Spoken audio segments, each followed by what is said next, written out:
Speech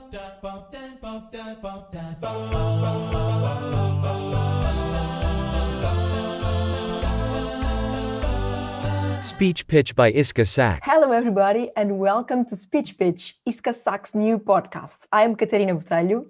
And I am Francisco Teixeira, and we will be your hosts.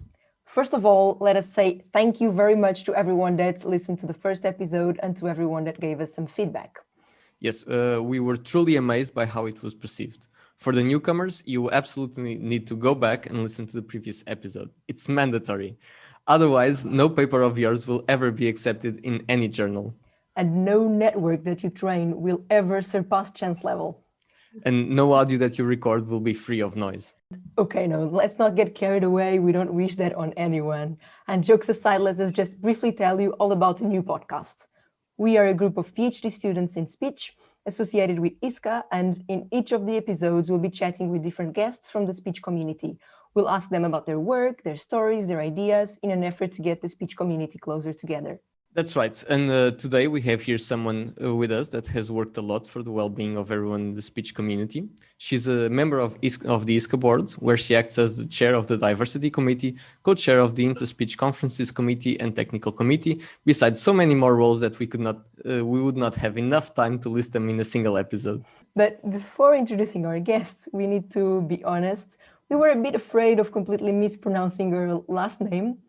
So we decided to ask for our friends Google English TTS and Google Dutch TTS to pitch in and lend us their voice to give our guests the proper welcome. Thank you for the invitation, guys.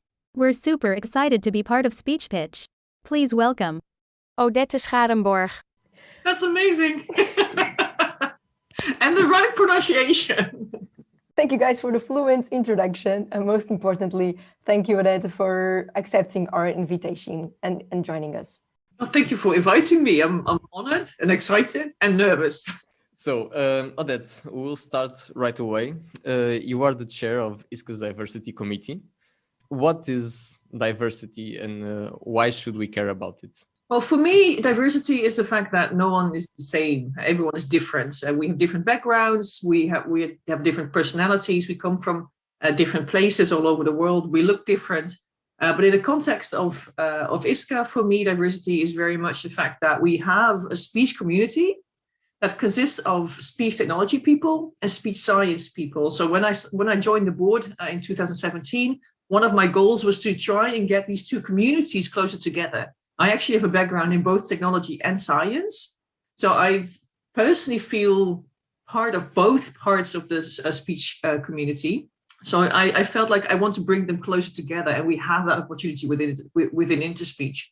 And while I was doing this, I became more interested in gender issues as well, and realized that actually within ISCA, we have very, very few women. So I started to do the counts together with Julia Hirschberg of Columbia University. And we found that actually about 20% of our community is only women. So we have 80% men, 20% women. And we thought that's kind of odd.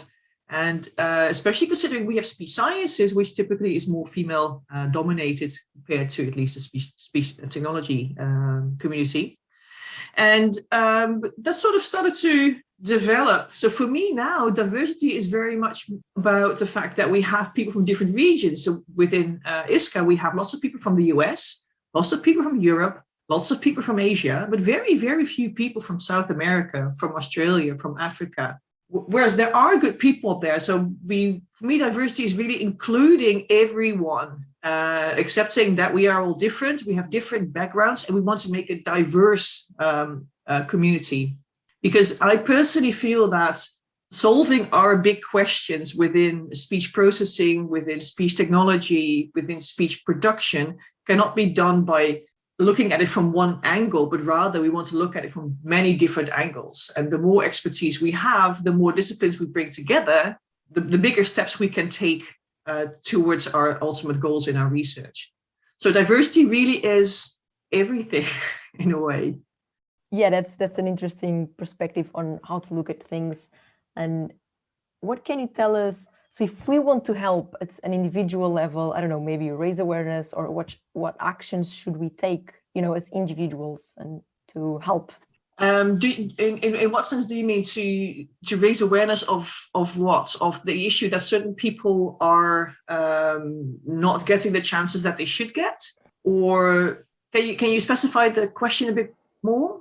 Yes, you said sometimes the most important issues for you is just making sure that we are counting with everyone from the different regions and be aware that we're all different. But I don't know, can we as individuals do something? Should we just be aware that there are different people and different cultures, or are there some things or some concrete actions that we should take? Well, being aware is step one. So being aware that not everyone is the same person, that people have different backgrounds, have different ways of working, and also be aware that people do not have the same technical stuff available. Like there are people who have less data, there are people who don't have access to GPUs, there are people who have less access to money, less access to time. Be aware of that. And because typically what that means, if you don't have access to GPUs or less access to GPUs or to data or to participant pools, whatever, it means that the research that they're doing is different from what you're doing. So if you see someone and you have a common connection, or they come up to you and ask you, how do you do that? Try to collaborate. Be open to their suggestions, and maybe they can only help out in terms of ideas, but that can already be really, really useful. So just being open-minded is one thing. So even if someone does not do things the way you think it should be done, doesn't mean that they're doing it wrong. But it still means that they just simply do it differently. And they might not have the means to do it in the way that you want to. And doesn't mean that your way is actually the right way. So that's one thing. And the other thing is that, and that's related, if you see that someone is getting feedback in a way where you feel like that's kind of odd and that person not being respected the way that person should be respected, because I think in my opinion, everyone should be respected, then just say so and just you speak up. And that's difficult. It's really difficult to speak up, especially when you're in a group of people where you don't know everyone, or where there is a hierarchy or perceived hierarchy, or where you are the odd one out. It's difficult to speak up, but just do so. Protect someone else if that person doesn't dare to do it, him or herself. But I think awareness is the first part. And that's the thing that I've been working on for the past few years, raising awareness. And now the time, I hope, has come to actually start to make a difference. So helping each other, build networks, make sure that people feel included, invite other people to join in this case, your network. But also a network can be, anything. It can be the large ISCA network, it can be the ISCA SAC, but it can also be your own personal network. Well, picking up on exactly that, you told us before we started this conversation that the diversity committee was about 2.5 years old, so it's fairly recent. But do you have any sense of any outcomes that you are already proud of, that you feel that they are starting to make a difference? Yes, well, several actually. So we kind of started with the Women in Speech website. So Makasakawa Johnson built a website that we started to fill with female researchers who have a PhD. And we now have, I think, around 180 women in speech who are part of that website. And what we see is that and we also have an associated email list with that. So actually we have 2 email lists, one for senior women and one for mid-career women. And what we now notice is that it's a lot easier to counter arguments. But when we see a workshop organization or a panel or a list of invited speakers consisting mostly of men or only of men, often the feedback we got was, yeah, but we don't know, there aren't that many women. Now we just say, well, here you've got that website. Just, go and look and pick. And it's working. So what we're seeing is that far more women are being invited. There's a much better gender representation, also a better regional representation amongst different panels, invited speakers, workshop organization committees. And this is not just within ISCA. I'm also part of the IEEE SLTC, and we're seeing that they are now using our tools as well. So that's something that I'm really, really proud of, that I can see that, and this is not just me. I mean, this is also the Women in Speech email list has a large group of senior women that are very strongly pushing for a better representation of gender in general in our communities. So that's something I'm really proud of. And then the other thing is that, so we now have had 2 diversity meetings at Interspeech, and we're getting a lot of very positive feedback. And even though maybe it doesn't look like we have done a lot in terms of what you can show, the feedback that we get is that the fact that we have a diversity committee, that we now have a code of conduct, that we have a diversity, we have a diversity committee, but now also one for the queer community. We have a separate committee or meeting, and people just feel more included. So just the fact that we are spending time on this already makes a huge difference. Yeah, and that's what I'm proud of. Wow, that's a lot of things to be proud of. I agree a lot. I think just spending the time, and like you said before, the respect and being aware, and yeah, that's really keywords on all of these discussions. Also, we saw that you have a recent paper that deals with bias identification and mitigation. And can you tell us a bit about that work? Do you think that this line of research is complementary to the work that you do with the diversity committee, or is it a different thing? Yeah, I'm actually really happy with that paper. So it was recently submitted to Interspeech. I have no idea whether it will be accepted or not, but despite that, we want to continue working on this. And so this is actually not my original background. So I have a background in human speech processing and automatic speech recognition, focusing on low resource situations. But actually, because of my work in diversity and inclusion, that's not only within ISCA, but also within my own university, I do a lot of work in that respect. And then, reading on Twitter, in my case, reading on Twitter a lot about bias in NLP and in machine learning. So I teach machine learning. There's this huge thing about bias in machine learning. And well, a lot of speech tech is based on machine learning. And I started to think, but how do we actually do it? And when I went back in my own memories, when I started out as a PhD student, we often actually build separate acoustic models for female and male speech, because we knew that would have a better performance than if you would just train males and female speech together. And then I just sort of started thinking, so how are we actually doing nowadays? I mean, if I compare my first automatic speech recognition system from when I started to the ones that we're building now, I mean, the performance difference is massive. But how are we now doing that in terms of bias? How do we deal with different ages? How do we deal with regional accents? And so I got interested in that some time ago, also because of this low resource scenario that I'm interested in. And at first for me, it was more about atypical speech and pathological speech, for instance. But I come from an area in the Netherlands where people have a very strong and very noticeable accent. And I started to think about, so how do people with, the accent of my birth region, how are they being recognized by an ASR system? So this sort of being aware of what's happening within machine learning, being aware of what's happening within NLP, I started to think about what's happening in ASR. So I started to look into that. And luckily, in the Netherlands, we have one corpus that actually is developed to be very broad and very diverse. So it has different regions, different regional accents, very strong accents. It has non-native accents. It has different age groups. So normally you would have speech from people between the age of 18 and 65, but here we actually have children, adults, and older adults. So everyone except for those standard age range. And of course, we have two genders in this case. And then I thought, so let's just, build our best ASR system and see what it does on these different dimensions.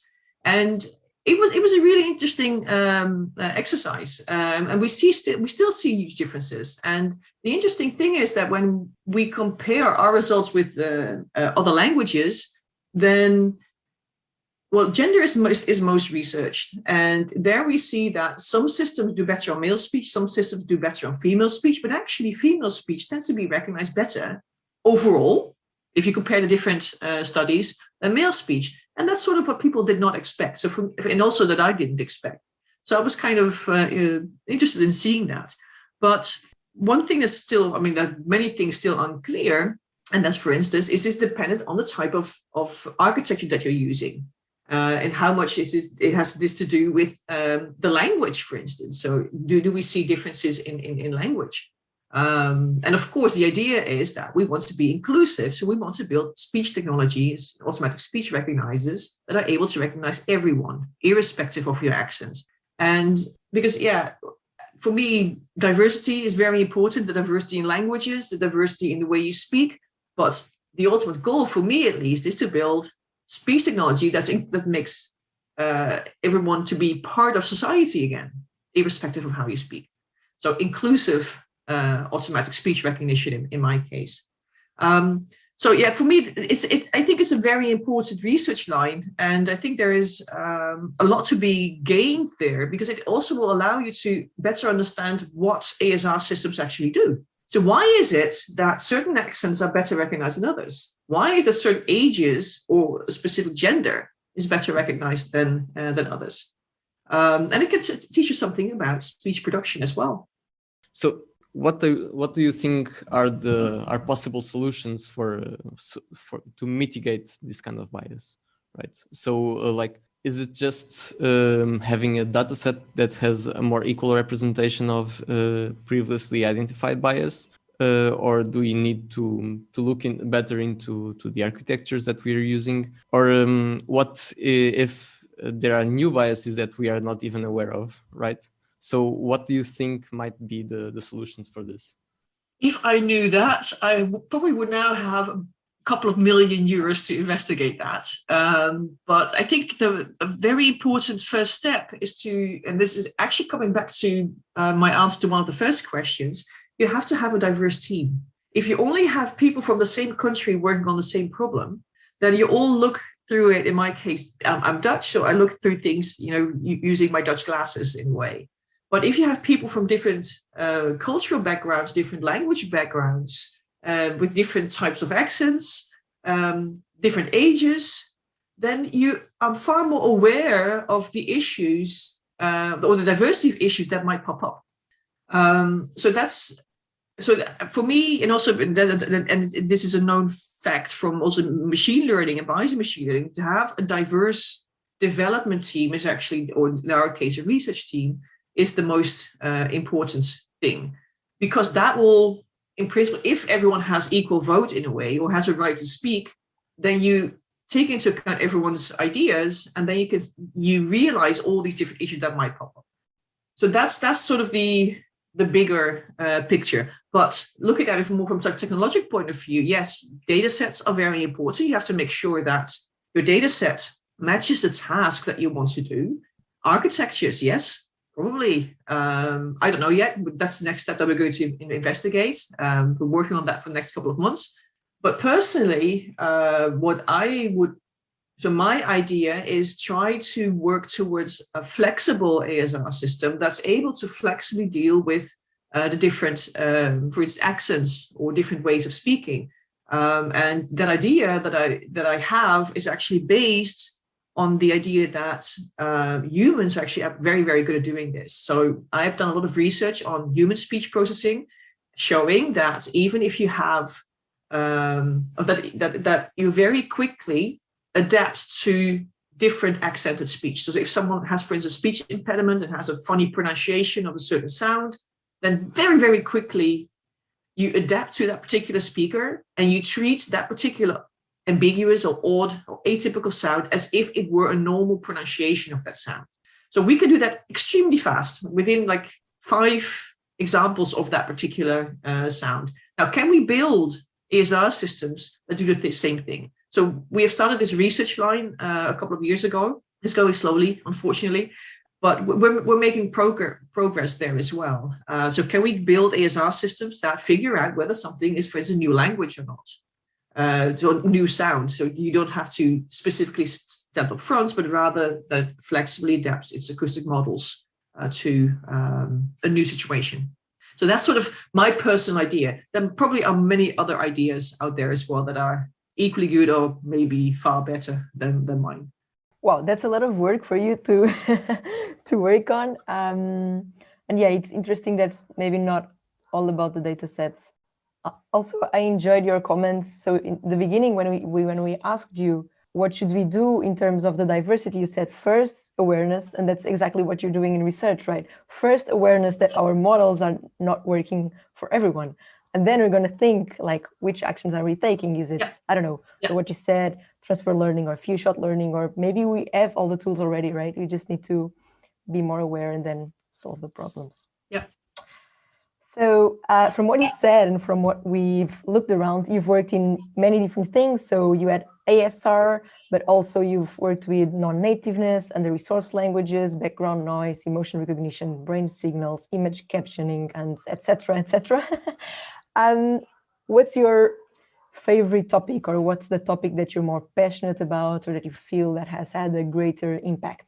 That's a really difficult question. I tend to see my interest sort of as these 5-year packages. So every 5 years, I dive into something different. But I'm actually passionate about many different things. But for me, being able to use knowledge from how humans perceive speech, how humans process speech, and use that to improve automatic speech recognition.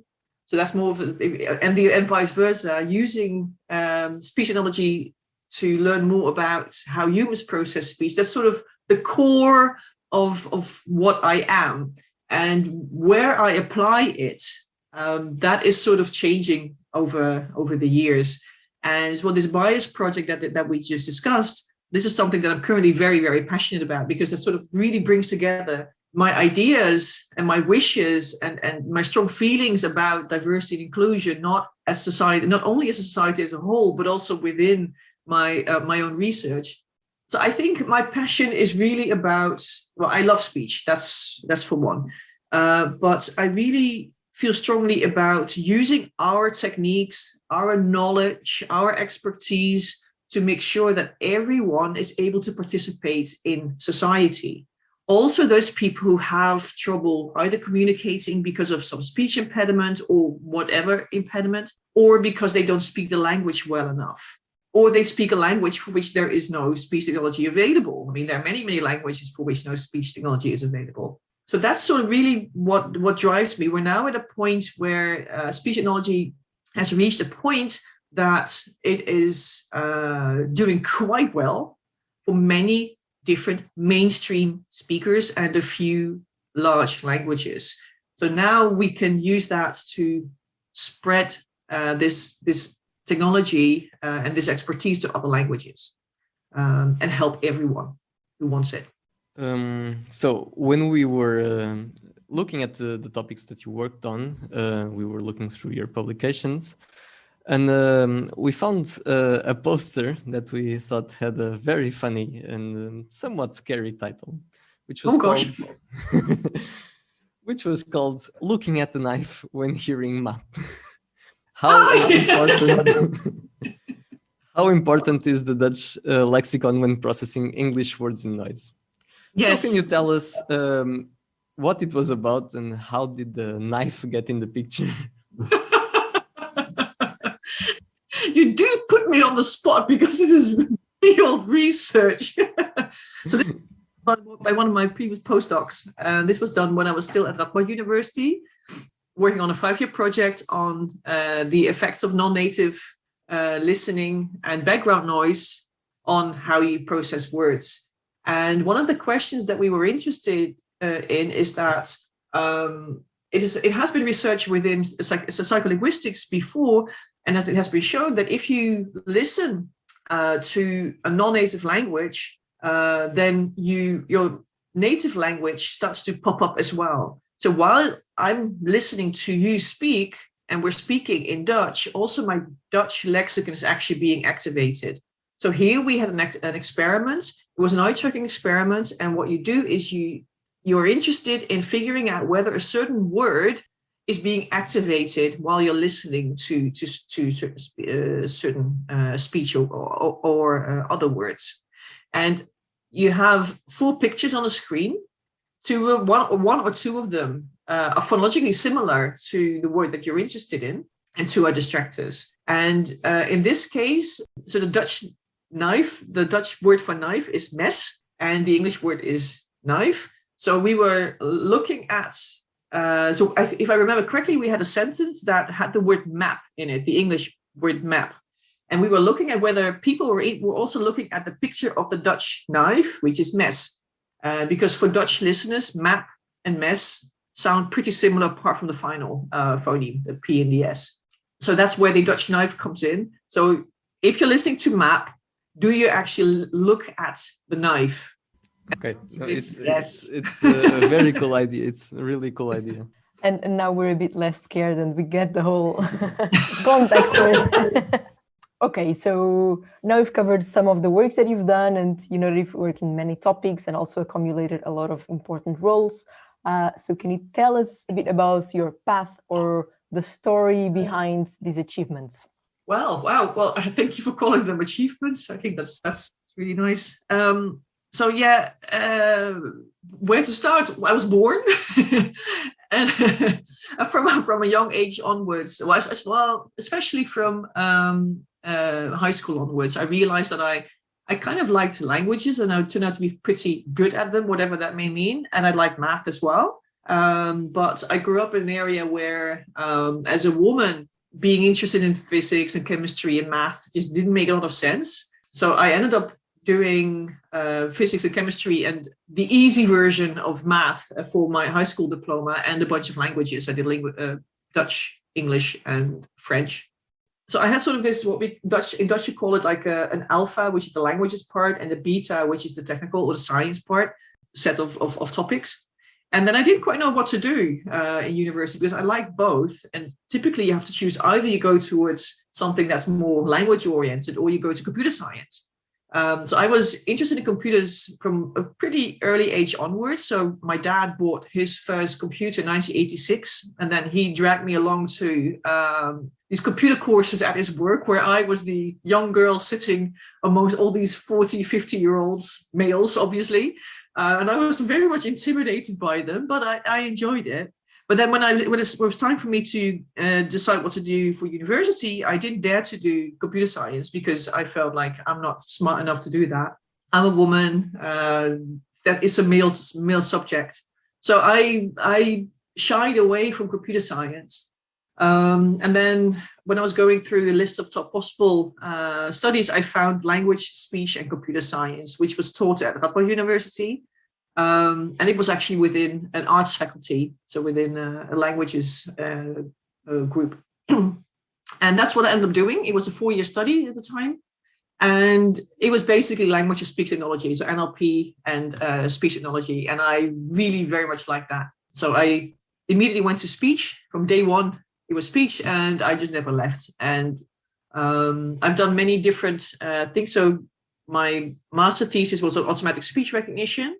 And then I got a position as a PhD student, also within Radboud University, where I got to bridge psycholinguistics, so human speech processing and automatic speech recognition, focusing on computational modeling of how humans process speech. And I very, very much enjoyed that, working together with both people from psycholinguistics, including one of our ISCA medalists, Anne Cutler, and people from speech technology.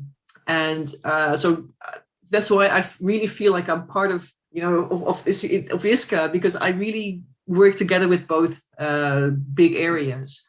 And then after a couple of years, working mostly on automatic speech recognition, also working, so I was a postdoc in Sheffield for a year in the span age group there, and then do another postdoc at Radboud University. I got the opportunity to go to the Max Planck Institute for Psycholinguistics and work in a group of Anne Cutler and later on Andrea Weber. And then I worked for 7 years on human speech processing, so getting a really good idea of how humans actually process speech. And then towards the end of those 7 years, I realized that I started to miss automatic speech recognition. And then I got the opportunity also via a couple of really, really cool collaborations with my colleagues in the US and the organization of a JSOLD workshop. I got the opportunity to go back into automatic speech recognition.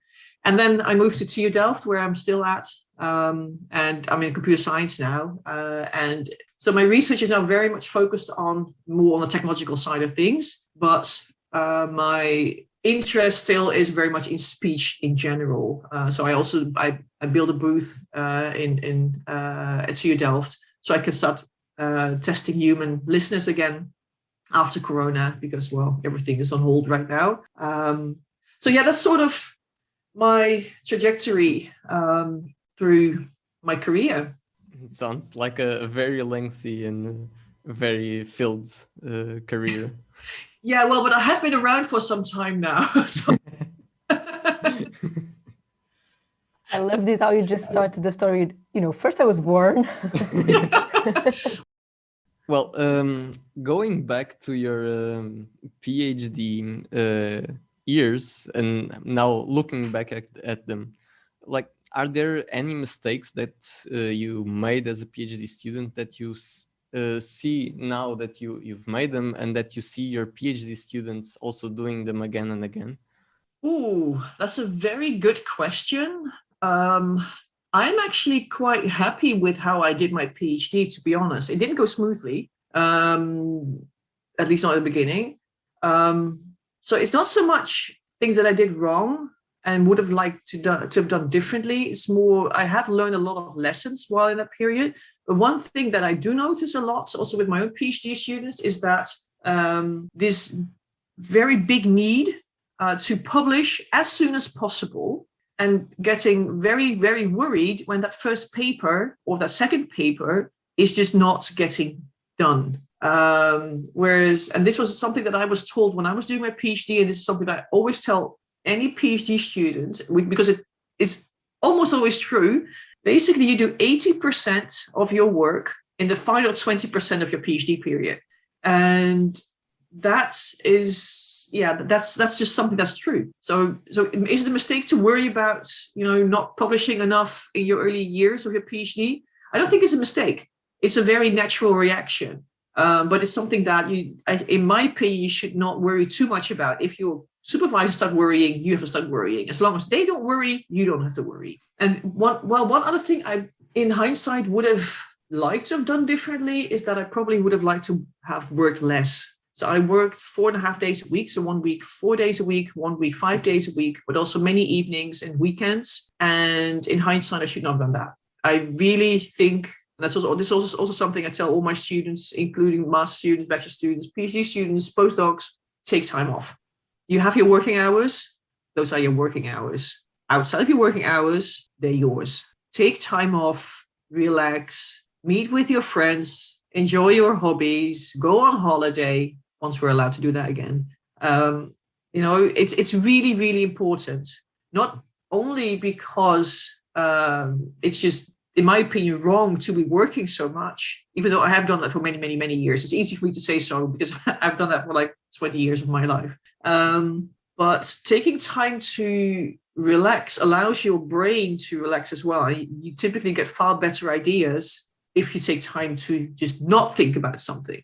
And for me, that was quite clear when end of last year, I started to work a bit less because I was getting too overwhelmed with work. And I had a bit more spare time. And that's when the bias project came up. I thought, I think we should be focusing on this. And now I'm very passionate about this project. So yeah, is it a mistake? No. Is it something that I would have liked to have done differently? Yes.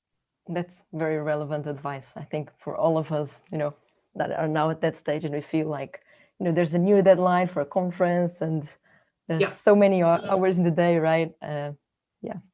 Especially now with Corona that we're more stuck at home, we think, a couple more hours. And the day never really ends. Yeah. But so from your PhD onwards, and your path really, looks amazing. But is that some less amazing things that you want to share with us? Some less sexy aspects of the whole thing? Well, so I've given a talk on my career twice now, and two things to me. Well, no, actually, there are a couple of things that really stand out, I think. And this is not just for me, but I think this happens to many women in science in general. So when I was a PhD student, my first PhD advisor and I just did not get along that well. Let's put it that way. And so I had to change PhD supervisor early on. And that was a really difficult decision to make. But I'm happy I did that. So I stood up for myself and said, this is no longer working for me. we have to do something different. And then in the rest of the PhD period went just really, really well because I got a new PhD supervisor with whom it worked. So that was one thing. The other thing is that I was bullied at my previous university and had to leave there, which is something that has a massive impact on life in general, not just on my career, but also on my life and on how I treat people and how I see people and how I look at CVs, because CVs, they can look amazing or can look crappy, but you don't know what's happening in their personal lives. You don't know what hardships they've had or how easy they've had it. You don't know that. When I was doing a postdoc, one of my postdocs, I had a 9-month-old baby, and I had to leave her behind with my then husband because I had to go away for a month for that postdoc. And so you have a baby at home and you have to leave for a month. You know, these kind of things. You don't see that on a CV, and those are saddening things. It's sad that you have to do these things just to be able to progress in your career, or if you want to stick in your career, that you have to experience these things. So yeah, those are not the nice things about having a career, but I do think it's important to share these things because many people go through difficult periods. I've had depressions twice in the past many years. I had a postpartum depression after my first baby. All these different things, they do impact your career in a way. And the problem is that, as I said, you don't see that on a CV, and people are being judged on their CVs. Luckily, that's changing nowadays. But it is important to look at the person, to listen to people's stories. And that's why I think, for me, inclusion is so important, because only when you feel included in a society, or in a group, that's when you dare to speak up about your own issues. Thank you very much for sharing this with us. I think, you're totally right. I mean, our CVs may look amazing, but it's very important, the remaining path of the person. Now this is going to be a very sharp turn. Okay. But I was going to go back to our stalking of you. We know from your picture we know from your Twitter that there's a lot of diversity in your life. And also we are very fond of your cat pictures. Yay! And we also wanted to ask, so how do you balance all that you have going on in your life and still keep sane? Sports. I run a lot, and now I recently started to cycle a lot. And actually, for me, it's at the end of my working day. It's the end of my working day, and I just crawl on my sofa with my book and my pot of tea or glass of wine or whatever I want to. So for me, it's the only way to keep sane is read a lot. That's for me the best way to wind down and work out. So I run long distances and go for long bike rides, and that's the only way. But I have to admit, I do have a very, very high energy level. I had not realized that of myself until a couple of years ago, but I actually do have a very, very high energy level. So it might be that it looks like I'm doing a lot of different things, whereas for me, it feels like, especially nowadays, feel like I'm not doing that much. So you should not compare yourself towards other people. Just, see for yourself what works and how you are. First of all, I'm jealous of your energy level. I think for you to think that what you're doing is, maybe it's not too much. But regarding the COVID situation, do you think that being at home with your cats and your kids is a silver lining of all of this and of the online conferences and events? No. No? That's a short answer. So, okay, I'll give a slightly more elaborate answer. So there's also a yes in there.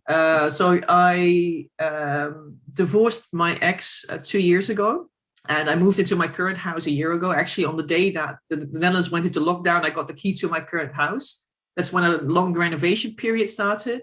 So the fact that I could work from home and did not have to go to Delft, which is more than 2 hours away from where I live on a daily basis, helped me a lot in settling in my new house and making sure that I could do my teaching and my research and all the exams that we have to do, and see my children and work on my house.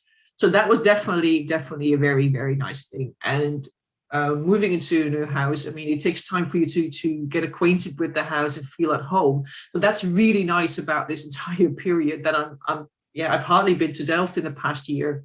At the same time, I really miss the interaction with my students. I miss my colleagues. Everything takes so much more time. So normally you would drop into a colleague's office and 2-3 minutes later things are solved, and now that takes at least 10 emails, or they're followed by half-hour meetings because we don't see each other. So when you see each other, you go like, oh, how are you, what are you working on? So every meeting takes just more time, and that's a good thing, but it also means that it's many things have become harder. And especially in the beginning, I was trying to keep my children out of my working day, and I've given up on that. So I just tell them up front, okay, I've got a couple of meetings this afternoon. You're not allowed to come in during that particular meeting, but the rest, just do whatever you like. So I have, when I'm meeting with students, I sometimes have a crying daughter on my lap, or I have a daughter asking me when they can have a cookie, or they jump in because one of the cats gets stuck in whatever, and I have to help them. So I've decided, and I'm now enjoying that. I'm enjoying the fact that I can have that kind of interaction with my children while working. At the same time, it also means that on the days that the children are with me, I cannot do any research. I cannot do anything that requires more than half a brain. And that's really annoying because it really narrows the amount of time that you can spend on working on projects, thinking about ideas, writing down papers, because you need concentration. And working from home, it really does a lot of bad things with your concentration. And I'm hearing this a lot from my colleagues, especially those who have young children, especially with the lockdowns. You've got homeschooling as well, and you have to help them, solve math issues or have to check their spelling exercises and so on. So it's, on the one hand, yes, it's nice that you have time to spend with your family and the new kittens that suddenly popped up that were unexpected. That's definitely a lot of fun. At the same time, from a work point of view, it has made life really, really hard. Thank you for the honest answer, and then for diving a bit deep in the answer and explaining all of that. And yeah, especially thank you for the honesty in all the questions that we've asked you. They were not easy. At least I feel that they were not easy to reply, but you were great. But now, for everyone that is still wondering whether it's best to have fingers as long as your legs or legs as long as your fingers, it's time to add new dilemmas to your life. Yes, it's the would you rather moment. Exactly, and this means that we're going to present a few dilemmas, all extremely plausible and all with a very deep scientific impact in everyone's lives. And in each of them, you will have to pick the best out of the two options that we're going to present to you. So let's go right in.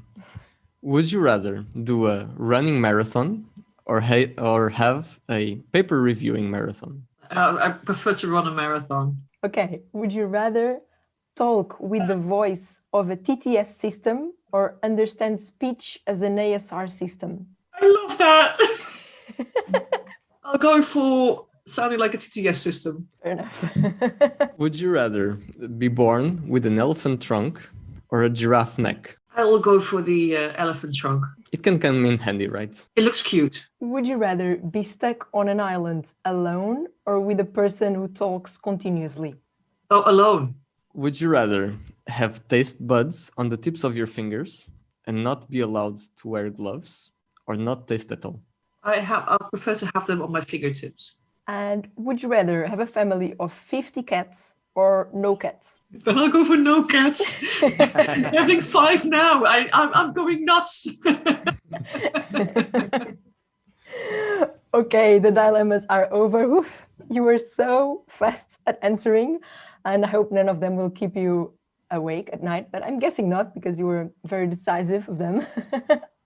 And now just to change the topic and pretend that this is a very serious interview, tell us, are there any initiatives that you are currently promoting within the diversity committee that you'd like to share with everyone that's listening?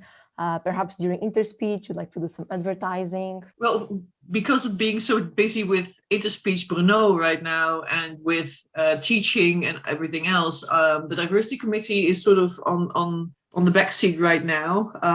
But I would like to use this opportunity to ask of everyone to think about diversity and inclusion and think about what problems you see that you would like us to address, but also if you would like to help out in any way. Just contact me or any other person on the diversity committee, or if you have any things you would like to carry out and you would like to get some ISCA support for that, just contact us and we can see how we can help each other. There is one thing that's going to happen. Just suddenly think of it.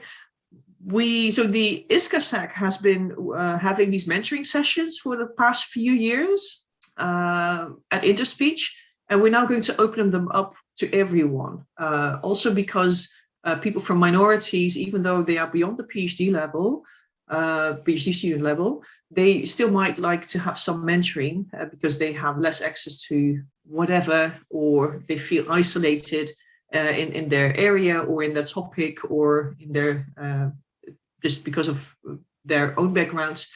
So we've decided that we're going to open up the mentoring sessions from ISCA-SAC to everyone. So this is going to be an event that's going to be co-organized by the Diversity Committee and the ISCA-SAC, with ISCA-SAC being in the lead. And I would like to very much thank ISCA-SAC for that.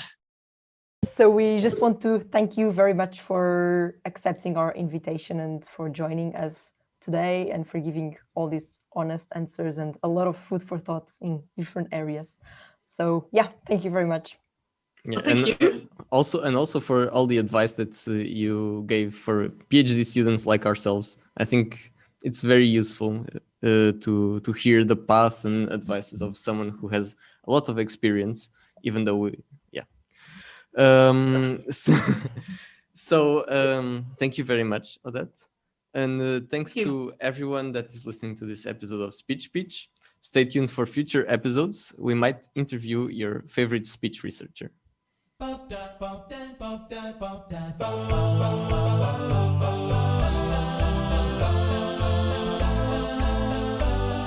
Speech Pitch by ISCA SAC.